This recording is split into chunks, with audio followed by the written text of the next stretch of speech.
Hello everyone, today we will step quietly into a palace where the walls remember everything, even the betrayals they dare not speak. Tonight's tale unfolds not on a battlefield or a public scaffold, but deep within the gilded shadows of imperial silence. This is the story of power, paranoia, and a death by silk, silent, soft, and final. Before we get started on this story, please take a moment to like the video and subscribe, but only if you really like what I do here. And when we reach the end, I'd love to hear your thoughts in the comments. Was it justice, or something darker? The Sultan sat beneath a lattice of gold and pearl, the glow of lanterns throwing trembling patterns on the tiles. His eyes, once sharp with youth, had dulled, not from age, but from watching too many trusted faces turn cold. Power had built this empire. But now, power was what he feared most. He had once been adored. The soldiers called him the Falcon of the East, the scholars praised his reforms, and the people cheered when he appeared on the palace balcony. But adoration, like perfume, fades. Now his court was quiet. Too quiet. Conversation stopped when he entered. Letters came sealed with wax but unsigned. And in the gardens, even the birds seemed to watch him. At first, he dismissed it as the burden of rule. Every sultan, after all, knew the taste of suspicion. But when two of his cousins were found dead, one drowned in a marble pool, the other killed in a riding accident, despite the crushed windpipe, his gaze turned inward. Who among them could be trusted? His viziers counseled caution. Some whispered of treason, of secret pacts, and foreign gold. But the Sultan, always proud, dismissed them. Not because he disagreed, but because to act would mean confirming the fear had won. And yet at night, he began locking his own chamber doors from the inside. He dismissed his food tasters, then brought them back. He replaced guards weekly. He wrote secret orders and burned them before dawn. One name kept circling in his mind: Malik. A childhood friend turned spy master.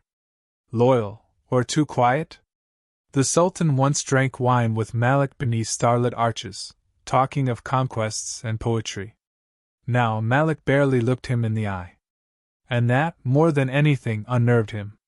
Whispers turned to frost. One evening, he summoned his astrologer and asked, casually, when death would come.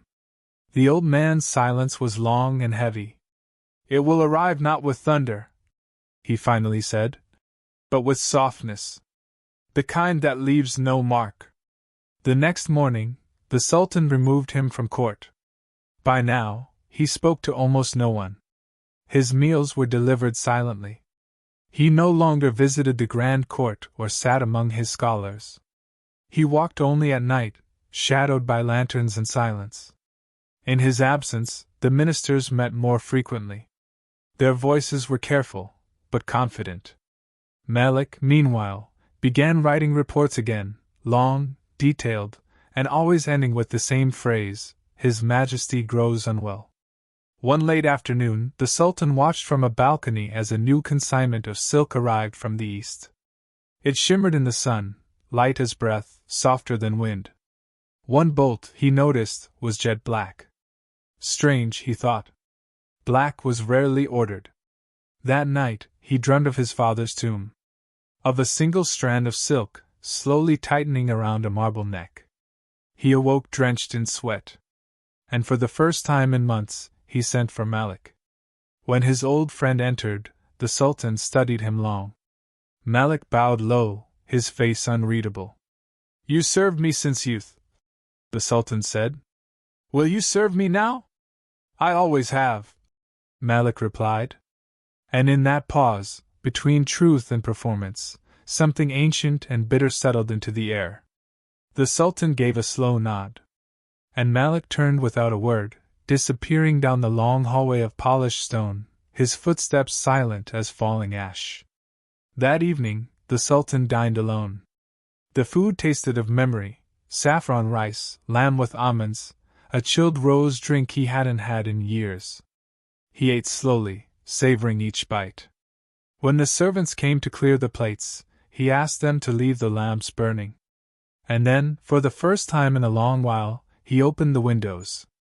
Cool air swept in, carrying the scent of jasmine. He did not sleep. He simply sat, hands folded, waiting for the kind of visitor that didn't knock. The lamps had burned low, casting long trembling shadows that stretched like reaching fingers across the marbled floor. Outside, the stars blinked indifferently above the palace walls, as if aware of what was to unfold but unwilling to intervene. The Sultan remained in his high-backed chair, his silk robe drawn tightly around him despite the warm night breeze. He hadn't moved in hours. His breathing had slowed, not from sleep, but from expectation. Then came the sound. Not a knock. Just the slightest shift of weight on polished stone, too soft to be heard by anyone who wasn't listening for it. The Sultan's eyes flicked to the far end of the room. They were already there. 3 figures, robed in black and bearing no insignia, stood just within the doorway. Their faces were covered in the formal style reserved for state executions, anonymous, elegant, and unrelenting. None spoke. He knew what this was. And he did not scream. The lead figure bowed low, not in mockery, but with solemnity. A black velvet pouch was presented, placed gently on the floor between them. The Sultan stared at it, then at the man holding it. Though masked, the shape of his shoulders, the turn of his head, it was Malik. Of course. The Sultan stood with surprising steadiness. He looked at the pouch, then said, "So it is to be the cord." The man did not answer. He only unwrapped the pouch to reveal a coil of silk, dark, immaculate, smooth as breath and twice as deadly. A gift from the East, now turned into an instrument of the Empire. A tradition as old as treason itself. "May I walk?" the Sultan asked. The masked men exchanged no glances, no whispers. The answer was understood. He moved slowly, his slippers brushing the inlaid mosaics as he made his way to the center of the room, where the moonlight struck the floor in a perfect square. Here, the assassins joined him. They did not seize him. They stood behind, silent, waiting for his breath to ready itself. He had seen executions before. Ordered them. Reviewed them. A fall from a tower. A poisoned figure. The bowstring, too, had its place. But the silk cord, this was different. It was not just death. It was a message. This wasn't punishment. This was erasure. No blood. No spectacle. Just quiet. As he stood there, he remembered his mother's lullaby. It came unbidden, curling from some forgotten corridor of childhood. A song sung in softer nights, when the only threat was the wind against the shutters. His lips moved with the old melody, silent now. The cord was placed gently around his neck. It wasn't rough, like rope. It was smooth. Regal. The kind of material used for wedding sashes or royal scrolls. And now it was closing on his breath. There was no struggle. Not from him. He kept his arms at his sides even as the pressure began to mount. Silk, when pulled taut, cuts deeper than chain. It doesn't crush, it closes. It enfolds. He made no sound. The masked figures trained in this art did not hesitate or prolong. It was done quickly. Not from mercy, but from efficiency. From years of practice handed down like a craft. When it was finished, he was lowered gently to the floor, as if he were asleep. No blood. No bruises. Nothing to offend the eyes of mourning. They folded his hands over his chest, as tradition dictated. A gold coin was placed beneath his tongue, not for passage to the underworld, but for silence in the afterlife. Even in death, he was expected to keep the secrets of the palace. The body was wrapped in the very bolt of silk he had seen from the balcony. Not a single word had been spoken. As the masked figures disappeared down the corridor, taking the velvet pouch with them, the lamps finally flickered out. In the darkness, the only sound was the breeze shifting the drapes, like silk brushing against silk. Dawn would come soon. And the Empire would wake to a new name on the throne. A new face behind the curtain. And no one would speak of what had passed in the night. Not because they didn't know, but because they did. The morning broke over the city with golden innocence, washing the domes and towers in warmth that felt almost indifferent to what had occurred just hours before. Birds chirped from minarets. Merchants rolled open their canopies. And within the palace, the servants moved quietly, their pace only slightly more measured than usual, each one pretending not to know. The Sultan's private chambers remained sealed. The guards posted outside said nothing, but their eyes were harder, shoulders stiffened. The blue and gold standard above the central dome was removed in silence, replaced not by morning colors, but by a new banner, one bearing the sigil of Prince Karim. Inside, the Grand Vizier stood in the Hall of Quiet Judgment, flanked by scribes and advisors, as a priest read aloud a declaration that had already been signed, sealed, and sent to the outer provinces. It stated that His Grace, the Sultan, had passed peacefully in his sleep after a brief illness. He had left behind, it said, a final request that his son assume the mantle of leadership without delay, for the good of the realm. No one in the room challenged the document. No one even coughed. Not because they believed it, but because it didn't matter. Power had already moved on. Prince Karim arrived that afternoon in a carriage flanked by silent guards wearing the old sigil on their belts, but the new sigil in their hearts. His face was composed, even serene. He did not cry. He did not tremble.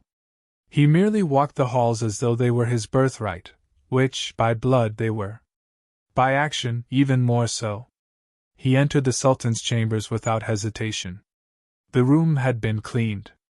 The body removed. The cord, of course, was nowhere to be seen. But the scent of incense still hung heavy, not quite masking something underneath, something human. Karim stood in the middle of the chamber for a long time. Alone. Not reflecting, but measuring. On the far wall hung a tapestry his father had commissioned, an ancient hunt, with a lion brought down by archers in the background.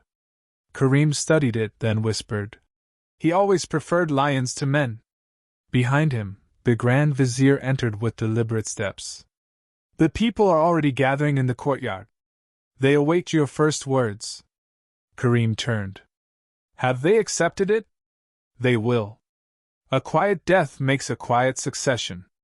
"And the assassins?" "They have already departed. As arranged. Their names were never written." Karim gave a small nod. "As it should be." He walked past the vizier and out into the corridor, his footsteps steady, every inch the ruler now. He passed the same mosaics, the same columns, the same servants who had bowed to his father just days ago. None looked him in the eye, but every single one bowed. By the time he reached the throne dais, the sun was high and the courtyard below was filled with bodies, ministers, nobles, guards, and commoners all pressed together in the stillness of expectation. Karim stood beneath the great arch, cloaked not in mourning black but in ivory and gold, as if to say there was no sorrow worth speaking of. He raised a hand, and the crowd hushed. "My father," he began, "was a man of vision. His reign brought strength, but also hardship. He led with silence and ruled with calculation." He paused. Not to compose himself, but to let the tension rise. "Now, as the sun rises on a new chapter, I promise to rule not just with strength, but with clarity. Not just with silence, but with justice." It was the only mention of the man who had once worn the crown. No elegy. No grief. Just a statement. One ruler buried, another ascended. And the people? They did what people always do. They cheered. Some cheered with hope. Others with fear. Many with neither. But the sound filled the courtyard all the same, rising like smoke toward the heavens, as though to mask what had been done in the quiet of silk-draped rooms. Karim stepped back into the shadow of the arch, the cheering still echoing behind him. He exhaled, not in relief, but in satisfaction. The transition was complete. The history books would say he inherited the throne during a time of fragile peace and noble continuity. They would never mention the cord. Karim's reign began not with celebration, but with an eerie smoothness. No rebellion stirred in the provinces. No whispers of suspicion gained traction in the alleys. The court poets penned verses mourning the Sultan's gentle passing, all subtly exalting his son's divine composure. The transition was not just quiet, it was almost too quiet. And yet, for all the outward calm, something had shifted in the palace air. The hallways grew colder. The courtiers more cautious. Eyes lingered longer before glancing away. Everyone seemed to speak half a sentence too little, as if there were a second line hanging behind every word, but no one dared to say it. It was the silk. No one mentioned it aloud, but they all knew. Silk, once a symbol of comfort and wealth, now carried weight. When silk cords were used in assassinations, especially of royals, it wasn't just for practicality or discretion. It was symbolic. A death of luxury. A death meant to erase pain with elegance. The softness made the murder seem almost beautiful. But no one forgot what it really meant, a warning wrapped in refinement. In a hidden corner of the palace, behind the hall of jade screens, lay a small room few ever entered. It was said to be a meditation chamber once used by the Sultan himself. In truth, it had become something else. A place where deals were struck in whispers and fates sealed with nods. Inside, a single chest sat under lock and candlelight. And within that chest, meticulously folded, was the very cord that had ended the Sultan's breath. No blood stained it. No mark betrayed its use. It was immaculate. Karim visited it once. Only once. He knelt by the chest in silence. Looked at the silk for a long time. Then closed the lid gently, as if to seal a spell. He said nothing to the vizier who had escorted him. But from that day forward, every minister knew, the new Sultan may wear a smile, but he never forgot how power was transferred. That lesson spread far beyond the palace. A neighboring emir who had once insulted Karim's delegation suddenly proposed a trade alliance. A cousin who had quietly begun mustering support in the borderlands disbanded his personal guard and sent a tribute caravan instead. And those within the palace who harbored private ambitions? They learned to wear masks tighter than ever. It was during this time that a certain maid, young, curious, too eager, found herself summoned to the Sultan's presence after mentioning something about the night the banners changed. Her feet barely touched the tile as she walked, trembling, to the throne chamber. But when she arrived, Karim only looked at her. "You spoke about shadows, child. Do you know what shadows are?" The maid, unable to speak, merely nodded. "They're nothing," he said softly. "They vanish in light. But speak too often of them, and people begin to believe they are real." Then, gently, he waved her away. She lived, but never spoke again. Karim didn't rule through terror. That would have been too obvious, too crude. Instead, he ruled through implication. Through silence. Through the way a door closed a second too slowly. Through the way silk curtains moved without wind. The Grand Vizier, once the architect of this transition, began to grow anxious. He had helped orchestrate the assassination, believing he would hold more influence under Karim than he had under the Sultan. But now, he found himself second-guessed. Dismissed. Outmaneuvered. One day, he returned to his chambers to find a gift waiting, a roll of silk, folded perfectly. No message. No seal. Just the cloth. He left court the next morning. No one saw him again. And the cord? Still in its chest. Still untouched. But its power did not lie in its presence. Its power lay in memory. The stories of the Sultan's death would never be carved in stone or set to song. They passed instead from one careful mouth to another, wrapped in riddles, shrouded in metaphors. The poets spoke only of a silk that softened a great storm. The elders of the court advised their grandchildren to never speak too boldly in marble halls. And in the minds of the people, though they never dared say it aloud, a single word became taboo: strangulation. Karim's rule, though hailed as just and efficient in the official records, was a reign of velvet caution. He gave generously to the mosques, reduced taxes on widows and orphans, and even held open court twice a month where commoners could air grievances. But behind his kindness was a presence impossible to ignore, the memory of how he had come to power. The courtiers moved as if a breath too loud might call forth the court again. Even foreign envoys, often so arrogant with young rulers, treated Karim with an unsettling deference. One Persian noble reportedly remarked, "He is the kind of man who can smile and remove your head with the same hand." No one laughed. Years passed. Karim grew older, but his silence never softened.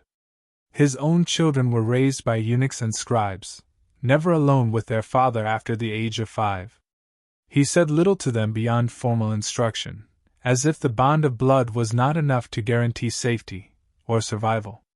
The youngest, Prince Mahir, once asked him during a lesson, "Father, why do the tapestries in your chamber all show the sea?" Karim looked at the boy, his eyes as dark as oil.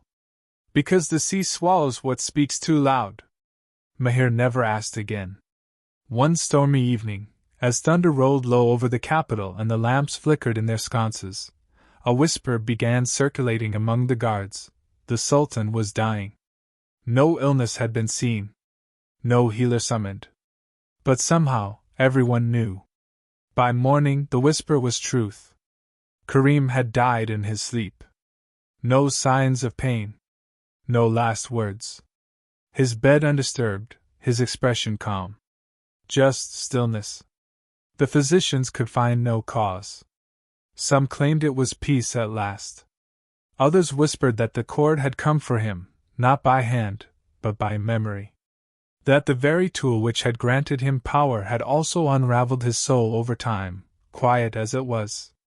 His body was buried with solemn rites, his tomb inscribed with verses of wisdom and strength.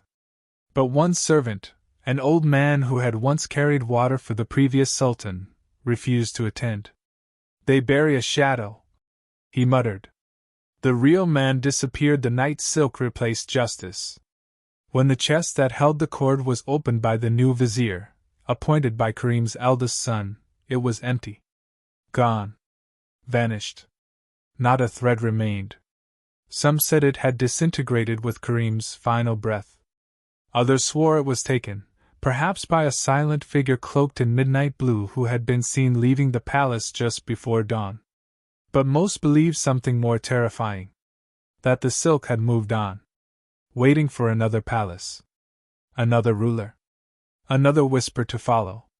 And thus, in the minds of all who knew, it became not merely a cord of silk, but a legend. A symbol of the kind of death that does not scream, but sighs. The kind that leaves no wound, only silence. And long after Karim's name was engraved on coins and echoed in prayer halls, it was not his victories or reforms that remained most vivid. It was the hush that followed him. The hush that outlasted him. The hush of silk.